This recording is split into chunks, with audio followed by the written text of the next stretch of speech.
What's up, everybody? I'm Nicholas Holt. And I'm Jacob Holt, and this is the Holt Perspective. We are back, Back back and better than ever. to better. As you guys can see, we got a little new look to our Holt Perspective blogs going out on Instagram. We love big spike in likes. That was sweet. Yeah. Everyone's liking the new setup, so we want to bring it back a little bit harder back in um, this winter, going into the spring and summer. So Mm-hmm. do this thing. Um, Let's go.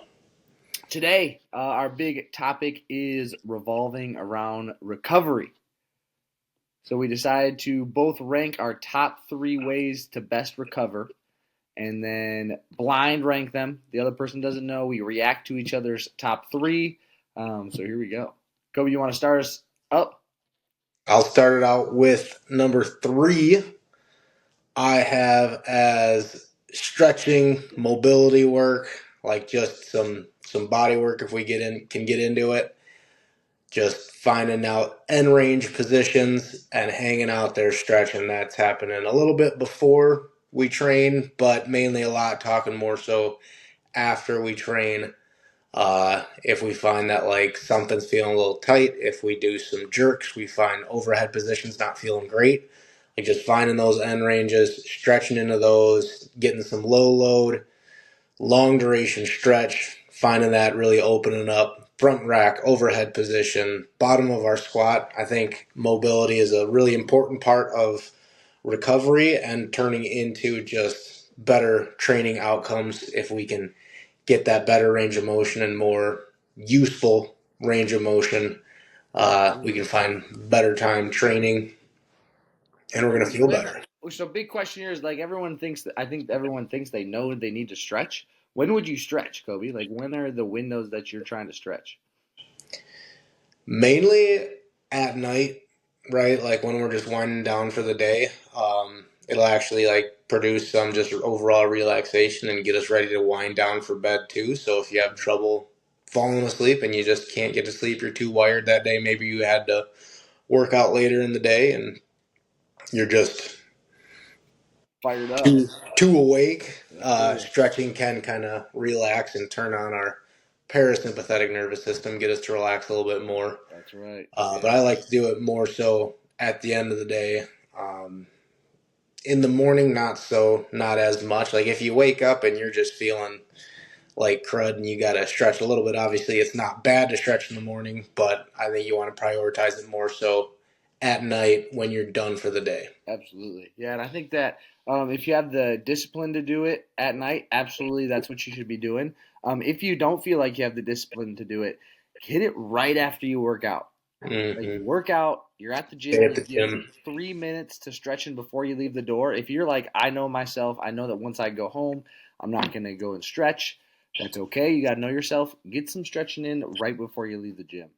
Yeah, So, another great option. As long as you're getting it in, that's better than getting it in every once in a while and doing it at home. mhm. You know you can be more consistent at the gym. Just stay there a little bit extra long.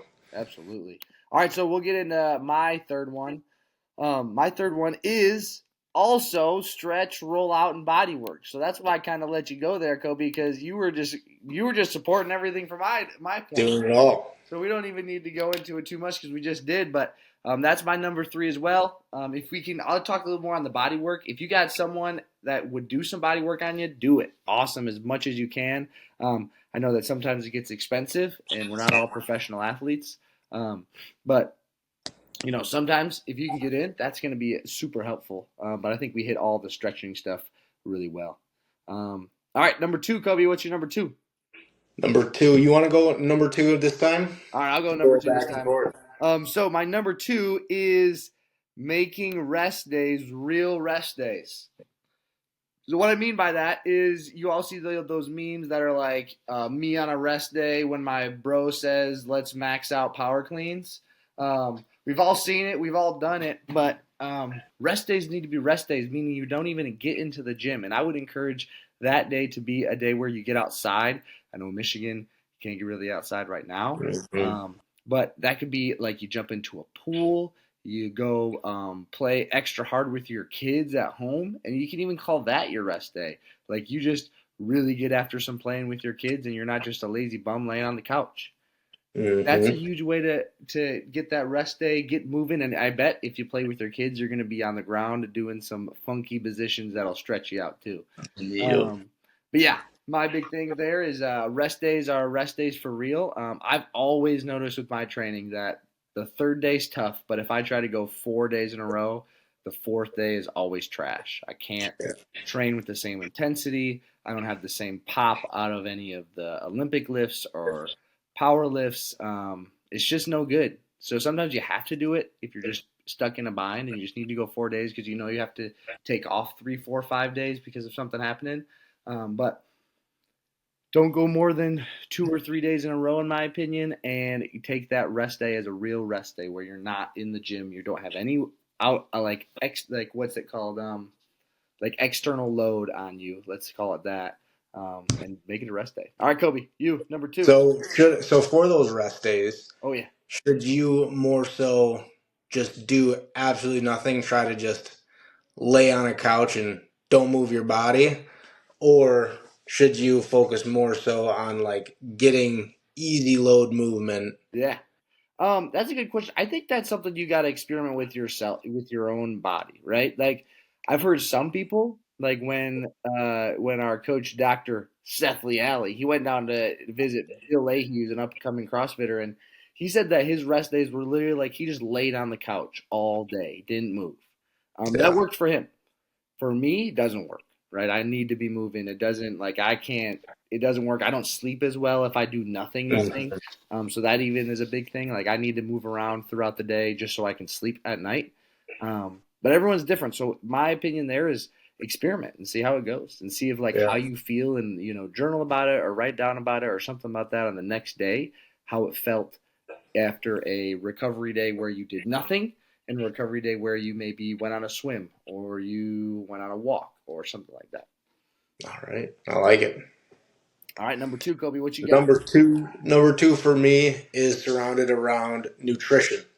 Mm, So if we're not fueling our body correctly, we can't expect to be able to train at a high intensity. We can't expect to be able to do what we want to do or actually recover from things. mm. Yeah, Right? question Like there, a lot of the Kobe. time. Oh, sorry. Yeah, I got a quick question. Maybe this will Yeah, get you in a little that's the bit. question.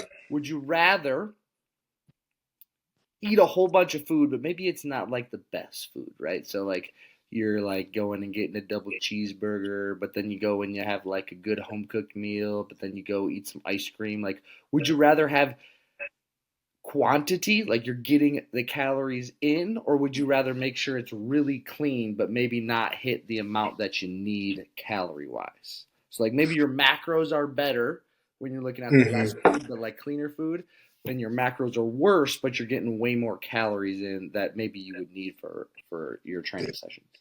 So when you have to do that trade off, I think it also matters your goals. Mm, So if you are a skinnier guy, skinnier gal that's trying to bulk up and get stronger, like in a phase of strength training and getting stronger for Olympic lifts, all just general base strength, I think that you can lean a little bit more toward let's get the quantity in.